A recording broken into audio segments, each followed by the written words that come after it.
Assalamualaikum warahmatullahi wabarakatuh. Alhamdulillahi rabbil alamin wal aqibatu lil muttaqin wala udwana illa 'alal zalimin. Ashhadu an la ilaha illallah wahdahu la syarika lah wa ashhadu anna Muhammadan 'abduhu wa rasuluhu la nabiyya ba'dah.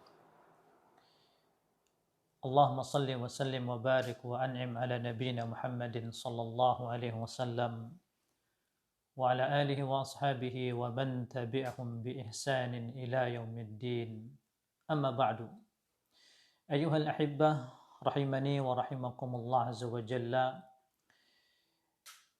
Kita masih pada rangkaian membaca kitab Min Hidayati Surah Al-Fatihah, petunjuk dan hidayah dalam surah Al-Fatihah, dan kita masih pada petunjuk hidayah yang kelima dalam surah Al-Fatihah yang disebutkan oleh Fadilatu Asy-Syaikh Abdul Razzaq hafizahullahu taala, yaitu at-tahdhir minal khuruj an siratillah, peringatan agar jangan sampai kita keluar dari jalan Allah.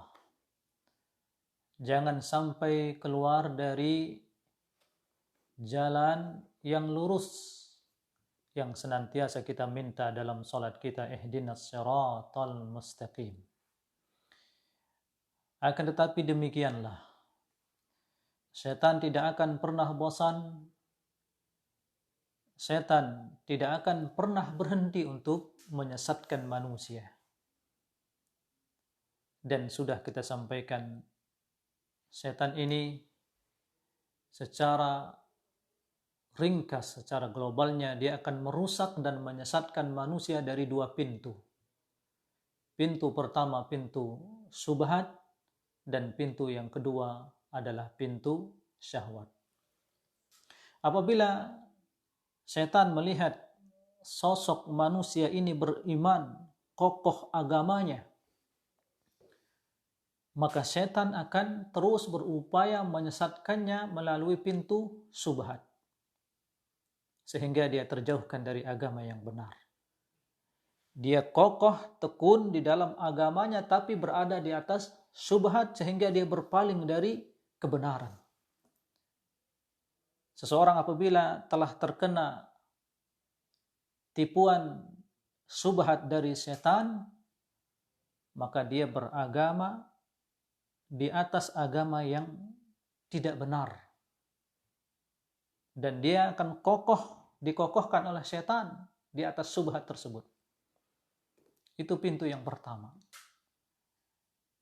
Adapun bila seorang hamba dia adalah dhaiful iman, maka setan akan menyesatkannya melalui pintu syahwah, melalui pintu syahwah. Karenanya, apabila seseorang sudah rusak ilmunya, sudah terkena penyakit syubhat, ini artinya fasada ilmu, rusak ilmunya. Dan apabila seseorang sudah rusak, dia terkena penyakit syahwat, fasada amaluh, akan rusak amalannya. Karenanya Allah Azza wa Jalla mengutus Nabi kita yang mulia sallallahu alaihi wasallam dengan al-ilmu nafi' wal amal salih. Al-ilmu nafi' wal amal salih. Ilmu yang bermanfaat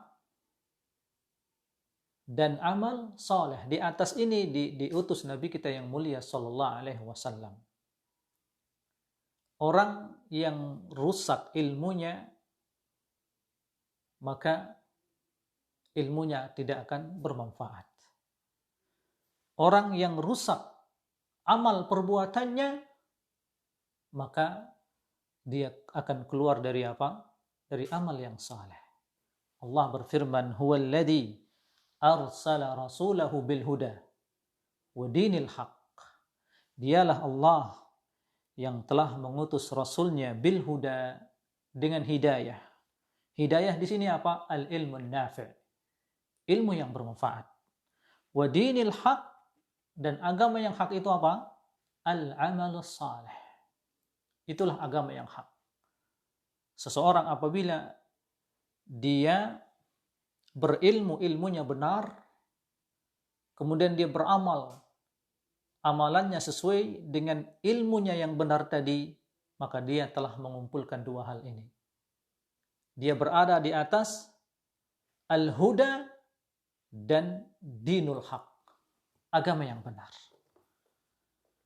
Maka siapa saja yang telah mendatangkan al-ilmu nafi' wal amalus salih, maka dialah yang telah berjalan di atas as-sirat al-mustaqim. Nah, karenanya Nabi kita yang mulia sallallahu alaihi wasallam, beliau memohon kepada Allah, ya, beliau memohon kepada Allah, Allahumma inni as'aluka ilman nafi'an wa rizqan tayyiban wa amalan mutaqabbala. Apabila beliau salat subuh, yang beliau minta di antaranya adalah Allahumma inni as'aluka ilman nafi'an, ya Allah, aku mohon kepadamu ilmu yang bermanfaat, wa rizqan tayyiban, dan rezeki yang baik, wa amalan mutaqabbala, dan amal yang diterima. Ya, ini amal saleh. Karena amal saleh itu pasti diterima. Karenanya ilmu yang bermanfaat, yuhtada bihil insan ila tariqil khair, dengan ini seseorang akan mendapatkan petunjuk kepada jalan kebaikan. Ya, wal amalus saleh yamdi bihi ila tariqil khair rifatan wa uluwa. Ketika seseorang yang melakukan amal saleh di atas huda, di atas ilmu yang bermanfaat, maka itu akan menambahkan tinggi derajatnya di sisi Allah Azza wa Jalla. Karenanya seseorang bisa jadi dia dalam satu shop salat, dalam satu shop salat, ya, dengan teman-temannya yang lain. Tapi apakah orang yang satu shop ini akan mendapatkan, ya, derajat yang sama dalam salatnya? Berbeda-beda. Berbeda-beda sesuai dengan ukuran dia berada di atas hidayah dan amal yang soleh. Bagaimana ilmunya? Bagaimana amalnya? Seseorang yang berilmu, dia paham dari dia takbir Allahu Akbar, dia mulai mengagungkan Allah Azza wa Jalla, maka tidak ada yang dia besarkan kecuali Allah Azza wa Jalla. Begitu terus sampai dia masuk dalam salatnya membaca doa iftitah, Allahumma ba'id baini wa baina khatayaya kama ba'adta bainal masyriqi wal maghrib. Ya Allah, jauhkanlah aku, ya, dari dosa-dosaku sebagaimana engkau menjauhkan, ya, masyrik dan maghrib. Ini doa yang sangat agung. Seseorang yang berilmu dengan doa ini, dia renungkan, dia pahami, maka hadirlah kekhusyuan yang sangat dalam pada dirinya. Mulai dari takbir, mulai dia membaca doa iftitah, kemudian mulai dia membaca surah Al-Fatihah, apalagi di dalam surah Al-Fatihah yang penuh dengan pelajaran, di dalamnya pelajaran tentang tauhid, petunjuk dan hidayah, sebagaimana sekarang kita sudah sampai pada hidayah yang kelima dari surah Al-Fatihah tersebut.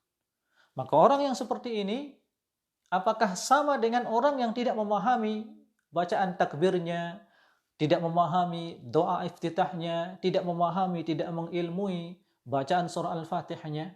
Tentu tidak sama. Karenanya orang-orang yang betul-betul berjalan di atas sirat al-mustaqim, dia mengumpulkan dua hal. Al-huda wa dinil haq. Huwa alladhi arsala rasulahu bil huda wa dinil haq.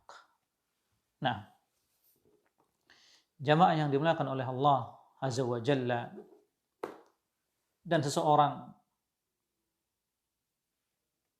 apabila rusak ilmunya, ya, apabila rusak ilmunya, maka dia akan seperti orang-orang Yahudi yang dia berilmu akan tetapi tidak mengamalkan ilmunya. Ya. Kemudian apabila rusak amal perbuatannya, maka dia seperti orang-orang Nasrani yang dia membangun ya ibadahnya di atas syahwat, tidak di atas ilmu. Karenanya datang dalam surah Al-Fatihah fi tamami as-surah ghairil maghdubi alaihim waladdallin. Bukan jalan orang-orang yang kau murkai dan bukan jalan orang-orang yang kau sesatkan. Nah, dari dua jalan ini setan berusaha terus untuk menyesatkan manusia. Karenanya jamaah yang dimuliakan oleh Allah Azza wa Jalla, hendaklah kita mentadaburi. Ya, Allah Azza wa Jalla ingin terus kita berada di atas ketaatan. Akan tetapi syaitan akan terus berupaya menyesatkan manusia. Allah Jalla fi'ula berfirman, "Wallahu yuridu an yatuba 'alaikum wa yuridu alladhina yattabi'una asy-syahawat an tamilu mailan 'azima." Allah Azza wa Jalla menginginkan ayatuba 'alaikum, memberikan taubat kepada kalian, wa yuridul ladzina yattabi'una syahawat, dan orang-orang yang mengikuti hawa nafsunya, mereka menginginkan apa? Antamilu mailan 'azima, engkau berpaling, ya, antamilu an siratal mustaqim, berpaling dari jalan yang lurus, jalan yang di atasnya para nabi, para syuhada, as-sadiqin was-salihin. Nah, jamaah yang dimuliakan oleh Allah Azza wa Jalla, karenanya kita akan melihat bagaimana orang-orang yang selalu menuhankan hawa nafsunya. Ya. Orang-orang yang selalu mengikuti hawa nafsunya, berat baginya untuk beribadah kepada Allah Azza wa Jalla. Berat baginya untuk ikhlas beribadah kepada Allah Azza wa Jalla. Orang-orang yang selalu mengikuti hawa nafsunya. Karenanya sahabat yang mulia Utsman bin Affan mengatakan, "Waddat az-zaniyah law zanat an-nisa' jami'an." Waddat az-zaniyah law zanat an-nisa' jami'an. Orang-orang tukang zina itu, dia mengharapkan kalau saja dia bisa berzina dengan semua wanita. Ini orang-orang yang selalu mengikuti hawa nafsunya. Nah, orang-orang yang selalu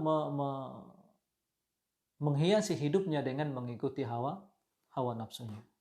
Karenanya hendaklah seorang hamba ya berhati-hati. Dia selalu memperhatikan dalam kehidupannya sehari-hari, ketika dia keluar dari rumahnya, dia akan mendapatkan begitu banyak cobaan. Dia akan mendapatkan begitu banyak fitnah. Iya. Karenanya Syekh mengatakan di sini, wa hadhihi surah al-mubarakah tuhdika bi idznillah jalla wa ala ila al-bu'di an hadhihi ar-radha'il. Surah yang penuh dengan barakah ini, yaitu surah Al-Fatihah, akan menunjukkan kepada Anda ya agar Anda terjauhkan dari hal-hal yang sangat buruk ini. Kama qala Allah Jalla wa Ala, innas salata tanha 'anil fahsya'i wal munkar. Sesungguhnya salat itu mencegah dari perbuatan keji dan mungkar. Maka dengan seorang memperhatikan bacaan surah Al-Fatihahnya, ya, dia memperhatikan bagaimana dia mengerjakan salatnya dengan penuh kekhusyuan, ketundukan kepada Allah Azza wa Jalla, apa yang akan dia dapatkan? Ya, Allah Azza wa Jalla akan memberikan hidayah untuknya terjauhkan dari segala macam bentuk kemaksiatan. Innas salata tanha 'anil fahsya'i wal munkar.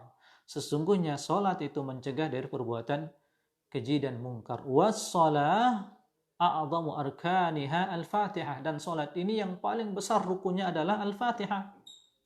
Ya. Dan salat paling besar rukunnya adalah Al-Fatihah, sebagaimana ya di dalam Al-Hadis Al-Qudsi, qala Allah tabaraka wa ta'ala, qasamtu shalah baini wa baina 'abdi nisfain, aku membagi salat ini antara aku dan hambaku menjadi dua bagian.